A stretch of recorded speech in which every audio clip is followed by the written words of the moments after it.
जय हिंद साथियों। पेंशन बढ़ोतरी को लेकर सरकार की लगातार टालमटोल नीति ने अब पेंशनरों के सब्र की सीमा को तोड़ दिया है। देश भर के ईपीएस 95 पेंशनर्स में बढ़ती निराशा अब आक्रोश में बदल रही है। इसी बढ़ते आक्रोश और संघर्ष को दिशा देने के लिए एनएससी के राष्ट्रीय स्तर पर आंदोलन की रणनीति तय करने हेतु और राष्ट्रीय जूम मीटिंग की पूरी रिपोर्ट, तो आइए देखते हैं। दिल्ली में ये होना चाहिए तो करो भाई, किसने मना किया?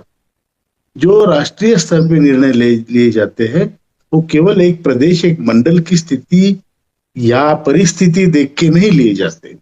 उसमें पूरे देश की परिस्थिति, देश का पूरा भौगोलिक और जो सब सीजनल सब कुछ देख के निर्णय होते हैं। और इसलिए ये निर्णय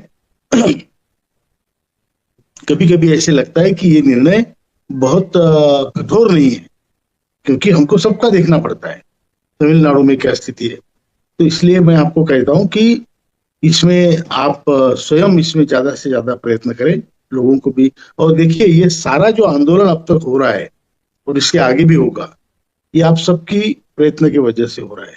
ये कुछ चुनिंदे लोगों की वजह से नहीं हो रहा है, आप सबके उसमें प्रयत्न है, ये आवश्यक है। और हम सब मिलकर इसको लड़ाई को अंजाम तक पहुंचाएंगे।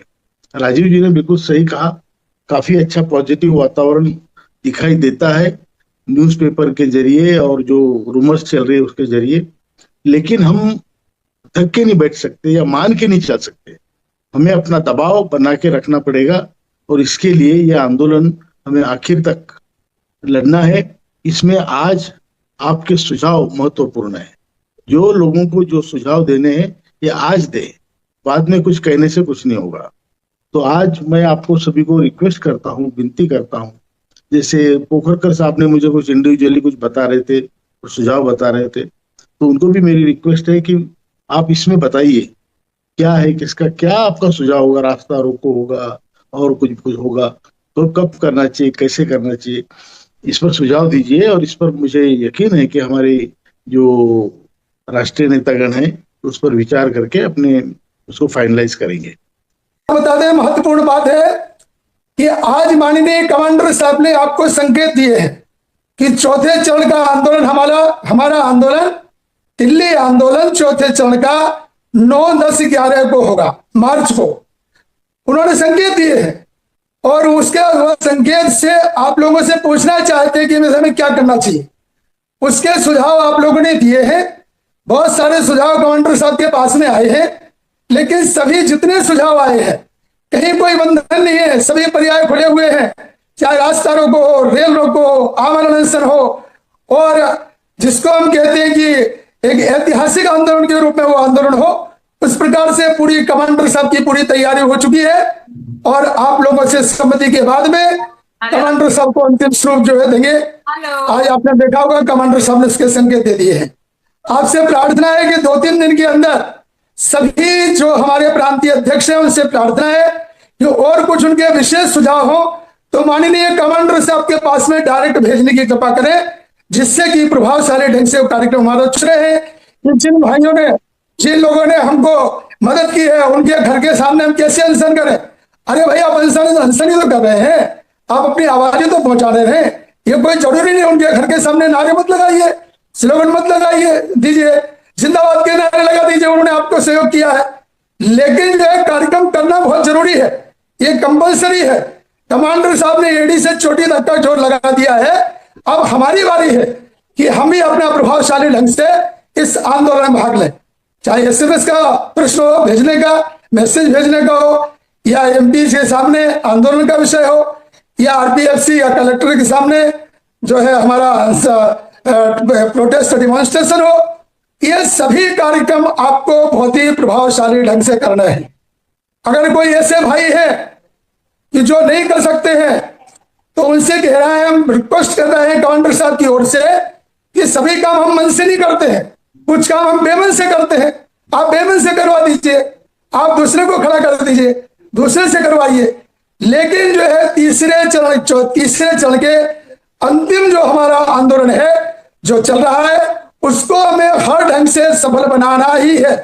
यही जो है कमांडर साहब को परिणाम दिखाएगा और निश्चित रूप से आपको विजयश्री भी दिलाएगा। यही हमारे सामने आज टारगेट है, इसी टारगेट को लेकर हमको चलना है। आगे क्या होगा वो सब जो है वो संगठन के ऊपर छोड़ दीजिए, सब ईश्वर के ऊपर छोड़ दीजिए। आप अपने ऊपर विश्वास रखिए। हमारे पास में बड़े बड़े नेता हैं, लेकिन जो है हम देखते हैं कि वो अपने प्रतिभा का उपयोग नहीं कर रहे हैं। रायबरेली टीम है, अभी कुछ दिन पहले हमारे प्रांतीय अध्यक्ष के नेतृत्व में हमारी टीम जो है वहां इनसे मिलने के लिए गई थी, क्या नाम, राहुल गांधी से। तो आपकी ताकत कोई कम ताकत नहीं है। हमारे लोग डायरेक्ट जो है अमित शाह जी से बात करते हैं, ऐसे गुजरात के लोग हैं, उनसे ये प्रार्थना है कि अपनी पूरी ताकत लगाइए। हमारे दक्षिण के भाई डायरेक्ट जो है अन्नामलाई जी से बात करते हैं। तो कमांडर साहब के नेतृत्व में जो नेतागण है बहुत सक्षम है, प्रतिभाशाली है, प्रभावशाली है। उन सबसे हाथ जोड़ से प्रार्थना करता हूं कि इस बार पूरी ताकत लगाइए, पूरी क्षमता के और प्रभावशाली ढंग से ताकत लगाइए।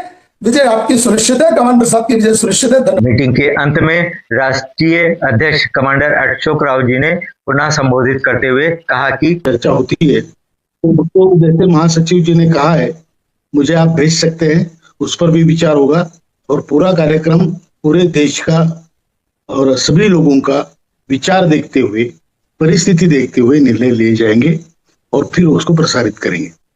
मैं आपको धन्यवाद देता हूं कि यह आंदोलन विजय संकल्प के 4 चरण में 3 चरण आपने बहुत अच्छी तरह से निभाए हैं और तीसरे चरण का अंतिम जो अभी प्रोग्राम है वो उसको भी आप शिद्दत से निभाएंगे और चौथे चरण के लिए अपनी कमर कस के तैयार रहेंगे, ये मैं अपेक्षा करता हूं।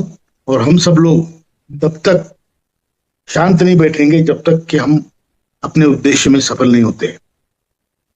मुझे जो लगता है, पूरी जो न्यूज आ रही है न्यूज़पेपर में, तो कुछ होने की संभावना है, लेकिन कुछ होना और अब हमारे अपेक्षाकृत होना, इसमें फर्क है। और इसलिए हमें दबाव कायम रखना पड़ेगा, हमें सभाएं लेते रहना होगा और बढ़िया तौर पे दिल्ली का आंदोलन जल्दी डिक्लेयर करेंगे ताकि लोग रिजर्वेशन कर सकें। और वहां पर फिर जो कईयों का सुझाव है, करो मरो की लड़ाई होगी, ये हम करेंगे और बहुत जोरदार ढंग से करेंगे। इसमें अंजाम अगर आता है तो ठीक, नहीं आता है तो फिर बहुत ही भयंकर एक प्रकार से हम आंदोलन करेंगे। यही कहना है। मैं सबको धन्यवाद देता हूँ, सबको बहुत